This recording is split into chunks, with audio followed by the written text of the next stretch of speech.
మాట్లాడిన దానికో తర్వాత నిన్న సింహాద్రిపురము ఆ పర్యటన వచ్చినప్పుడు అక్కడంతా ఎవరు జనాలు లేరు, ఏది ముఖ్యమంత్రి వచ్చినప్పుడు. తర్వాత దాని ఎఫెక్ట్ ఏమో కానీ జగన్మోహన్ రెడ్డి గారు అయితే రిటర్న్ గిఫ్ట్ ఇచ్చారు. అంతవరకు నాకు దాదాపు 15 years నుంచి నాకు సెక్యూరిటీ ఉంది. రాజశేఖర రెడ్డి గవర్నమెంట్ అప్పుడు ఉంది, కిరణ్ కుమార్ రెడ్డి గవర్నమెంట్ అప్పుడు ఉంది. అన్ని గవర్నమెంట్లో కూడా నాకు థ్రెట్ పర్సెప్షన్ వలన సెక్యూరిటీ ఉన్నది. ఆ సెక్యూరిటీని కూడా ఈరోజు పొద్దున్నే ఫోన్ చేసి మీ సెక్యూరిటీ డ్రాప్ చేస్తానని చెప్పేసి ఇనికి పిలిపించడం జరిగింది. నేను ఒకటి సూటిగా అడుగుతానా, నిన్న సింహాద్రిపురం పర్యటనకు జగన్మోహన్ రెడ్డి వచ్చినప్పుడు ఆయన సెక్యూరిటీ దాదాపు 3,000 మంది పోలీసులు. స్పష్టంగా మేము మా ఊర్లోనే కాబట్టి చూసినాం. నీకు సెక్యూరిటీ నీ ప్రోగ్రాంకి వచ్చేదానికి 3,000 మందిని నువ్వు సెక్యూరిటీ ఉపయోగించుకోవచ్చు.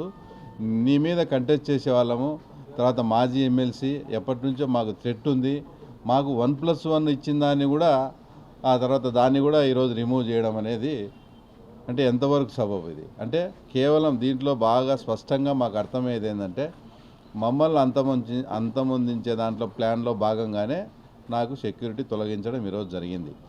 నేను జగన్మోహన్ రెడ్డిని ఒకటే రిక్వెస్ట్ చేస్తాను, నాకు సెక్యూరిటీ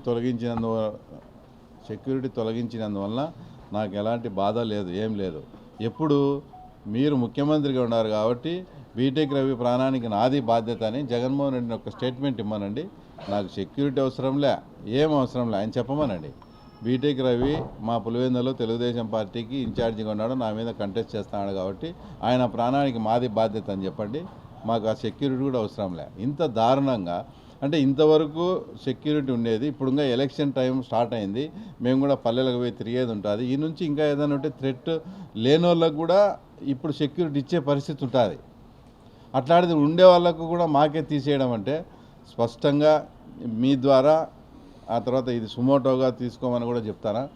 నాకు ఎలాంటి ప్రమాదం కానీ, నాకు ఎలాంటి హాని కానీ, నా ప్రాణానికి కానీ జరిగితే దానికి తప్పకుండా ముఖ్యమంత్రి జగన్మోహన్ రెడ్డి, ఆయన సతీమణి భారతిరెడ్డి గారు, తర్వాత కడప ఎంపీ అవినాష్ రెడ్డి గారిదే బాధ్యత.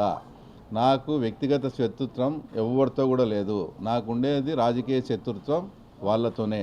కాబట్టి ఈ మూమెంట్లో ఈ ఎలక్షన్ అంటే ఇంకో 2-3 నెలల్లో ఎలక్షన్ జరుగుతుందనే మూమెంట్లో ఈరోజు వచ్చి వాళ్ళు సెక్యూరిటీని డ్రాప్ చేసినారంటే వాళ్ళు వ్యూహాత్మకంగా పద్ధతి ప్రకారం మమ్మల్ని ఏదో చేసేదానికి అని మేము స్పష్టంగా చెప్పదలుచుకునే మాకు అర్థమవుతా ఉంది.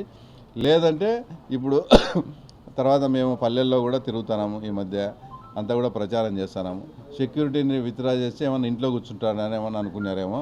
మేమేమన్నా ఇంట్లో కూర్చుండే టైప్ సెక్యూరిటీ ఉన్నా లేకపోయినా ఖచ్చితంగా మేము ప్రజల్లోనే తిరుగుతాము, తర్వాత ప్రజలతోనే మమేకమై ఉంటాము, మా ప్రికాషన్స్లో మేము ఉంటాము.